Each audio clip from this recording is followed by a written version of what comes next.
मित्रांनो, ज्यावेळेस विषय भूसंपादनाचा येतो, सरकार आपली जमीन कोणत्याही सार्वजनिक प्रकल्पासाठी आपणाला योग्य तो मोबदला देऊन सरकार जमा करून घेऊ शकतात. सार्वजनिक प्रकल्पामध्ये महामार्ग, रेल्वे, धरण, MIDC, तलाव, त्याचप्रमाणे पूरग्रस्त व्यक्तींचे पुनर्वसन करणे इत्यादी प्रकल्पांचा समावेश होतो. परंतु जमीन मालकास या भूसंपादनाबाबतची संपूर्ण प्रक्रिया माहिती नसल्याने जमीन मालक जादा मोबदला सरकारकडून मागत नाही. होय, तुम्ही सरकारकडून जादा मोबदला मागून घेऊ शकता. आजच्या व्हिडिओमध्ये आपण भूसंपादन प्रक्रिया अगदी सुरुवातीपासून अंतिम टप्प्यापर्यंत म्हणजेच मोबदला मिळेपर्यंत पाहणार आहोत.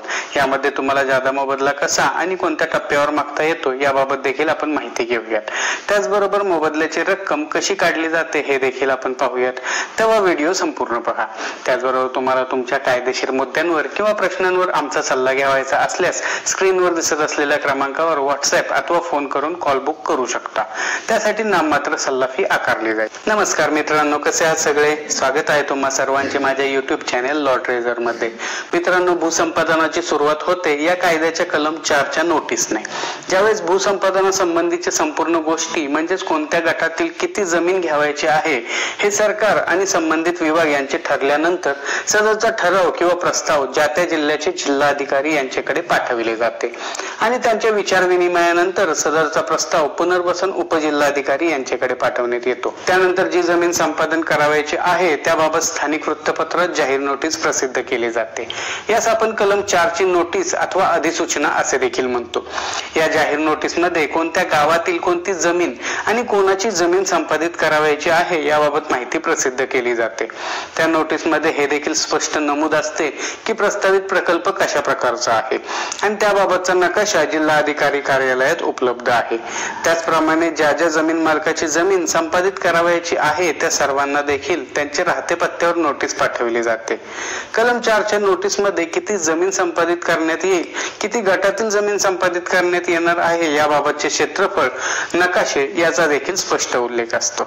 ज्यावेळेस कलम 4 उपकलम 1 प्रमाणे जमीन मालकाला नोटीस देण्यात येते त्यामध्ये जमीन मालकाची जमीन संपादनाविषयी काही हरकत असेल तर ती हरकत नोंदविण्याची संधी या नोटीस मध्ये दिलेली असते. परंतु अशी भूसंपादनाची नोटीस स्वीकारण्याचे जमीन मालक टाळत असतात. इथे एक गोष्ट ही लक्षात घेण्यासारखी आहे की जरी जमीन मालकाने संपादनाची नोटीस घेतली नाही तरीही त्या जमिनीचे शासन संपादन करतातच. या उलट तुम्ही अशी नोटीस घेतली तर तुम्हाला जादा मोबदला मागता येतो, तसेच तुमची हरकत देखील नोंदविता येते. आता या नोटीस मध्ये तुमची किती जमीन व कोणत्या गटातील जमीन संपादित करणार आहेत त्याबाबतचा उल्लेख असतो आणि जर तुम्ही अशी नोटीस घेतलीच नाही तर तुम्हाला त्या जमिनीची जादा नुकसान भरपाईची मागणी करता येणार नाही. आता ही गोष्ट एका उदाहरणाद्वारे आपण समजावून घेऊयात. समजा रमेशचे 2 गट प्रकल्पासाठी संपादित होत आहेत. त्यापैकी एका गटामध्ये रमेशने 10 सागवानाची झाडे लावलेली आहेत आणि दुसऱ्या गटामध्ये पाण्यासाठी एक नवीन बोरवेल खोदलेली आहे. परंतु नोटीस मध्ये या झाडाचा अथवा बोरचा काहीच उल्लेख केलेला नाही. तर अशा परिस्थितीत रमेशला त्या झाडांचा आणि बोरचा मोबदला मिळणार नाही. तर त्यासाठी रमेशने जर नोटीस मध्ये नमूद संपादनाला त्याच वेळेस हरकत घेतली तर रमेशला निश्चित झाडांचा आणि त्या बोरचा मोबदला मिळेल. या उलट जर रमेशने नोटीसच स्वीकारली नाही तर रमेशला त्या झाडांचा आणि बोरचा मोबदला कसा मिळणार? आता भूसंपादनामध्ये पुढचा टप्पा येतो तो म्हणजे कलम 5(अ)च्या सुनावणीबाबत. म्हणजे ज्या जमीन मालकांना कलम 4च्या नोटीसवर हरकत असते त्यांनी या सुनावणीच्या वेळेस त्यांचे सविस्तर म्हणणे द्यायचे असते. अशा सुनावणीचे संपूर्ण अधिकार भूसंपादन अधिकारी यांना असतात. म्हणजेच वरील उदाहरणामध्ये पाहिले तर रमेशने म्हणणे देताना त्या झाडांबद्दल तसेच बोर बद्दल संपूर्ण माहिती दिली पाहिजे.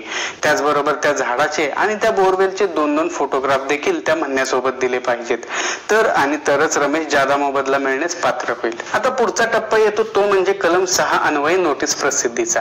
कलम 6 अन्वये जी नोटीस प्रसिद्ध केली जाते त्यामध्ये कलम 4च्या नोटीस मध्ये नमूद जमिनीपैकी नक्की कोणती जमीन संपादित केली जाणार आहे त्याचे क्षेत्रफळानुसार स्पष्ट वर्णन केलेले असते.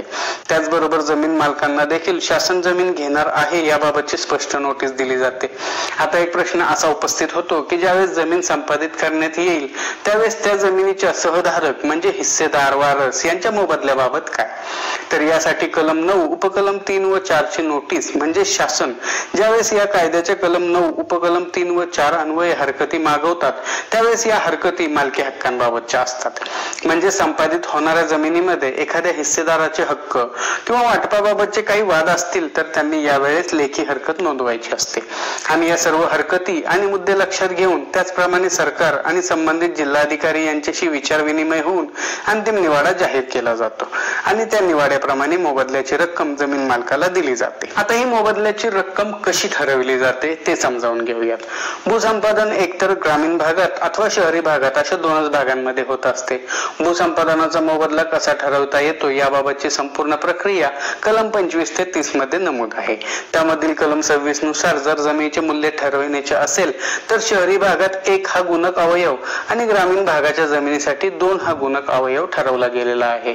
आपण जमिनीचा मोबदला की ज्याला सोलाटियम असे देखील म्हणतात ते कसे ठरवितात याबाबत एक उदाहरण घेऊयात की ज्यामुळे ही गोष्ट योग्य रीतीने समजण्यास आपल्यास मदत होईल। असे समजून चालूयात की रमेशची जमीन ग्रामीण भागात असून तिचे मूल्य 25 लाख एवढे आहे। आता ग्रामीण भागातील गुणक अवयव 2 आहे म्हणजेच 25 लाख गुणिले 2 झाले 50 लाख। आता वरील उदाहरणाप्रमाणे सागवानाची झाडे आणि बोरची कलम 29 प्रमाणे होणारी रक्कम 15 लाख रुपये म्हणजेच एकूण बेरीज झाली 65 लाख रुपये। आता यामध्ये सोलाटियमची रक्कम म्हणजेच तुमची जमीन शासन घेत आहे आणि त्याबाबत तुम्हाला दिलासा म्हणून सोलाटियम रक्कम 100% एवढी दिली जाते म्हणजेच 65 लाख आणि कलम 30 उपकलम 1 अन्वये दिलासा रक्कम 65 लाख म्हणजेच एकूण रक्कम झाली 1,30,00,000 आणि कलम 4 ची नोटीस प्रसिद्ध झाल्यापासून रक्कम हातात प्रत्यक्षात मिळेपर्यंत कलम 30 उपकलम 2 अन्वये जमिनीच्या मूळ रकमेवर म्हणजेच 25 लाखावर 12% व्याजदराने व्याज देखील दिले जाते आणि शहरी भागात देखील अगदी याचप्रमाणे ही सोलाटियमची रक्कम काढली जाते। फक्त वरील गुणक अवयव हा 2 च्या ऐवजी 1 असतो। आता पुन्हा एक प्रश्न असा येतो की जर हा निवाडा एखाद्या जमीन मालकास मान्यच नसेल तर त्याने काय करावे? जर हा निवाडा एखाद्या जमीन मालकास मान्य नसेल तर त्याने कलम 18 अन्वये लेखी अर्ज भूसंपादन अधिकारी यांना द्यायचा असतो ज्यामध्ये हे स्पष्ट नमूद करावे लागते। त्याचबरोबर सदरचे संपादनाचे कामकाज न्यायालयाकडे रेफर करावे अशी विनंती त्यामध्ये करावी लागते आणि जमीन मालकाच्या हरकती लँड ॲक्विजिशन रेफरन्स या अर्जाअंतर्गत न्यायालयामध्ये दाखल करता येतात। या LAR चे कामकाज कसे चालते किंवा त्यामध्ये कोणते पुरावे दाखल करायचे असतात याबाबतची माहिती आपण पुढील भागात पाहणार आहोत। अशा प्रकारे आजच्या व्हिडिओमध्ये आपण भूसंपादनाची संपूर्ण प्रक्रिया त्याचबरोबर मोबदल्याची रक्कम कशी मोजली जाते याबाबत संपूर्ण माहिती घेतलेली आहे। आजच्या व्हिडिओमध्ये आपण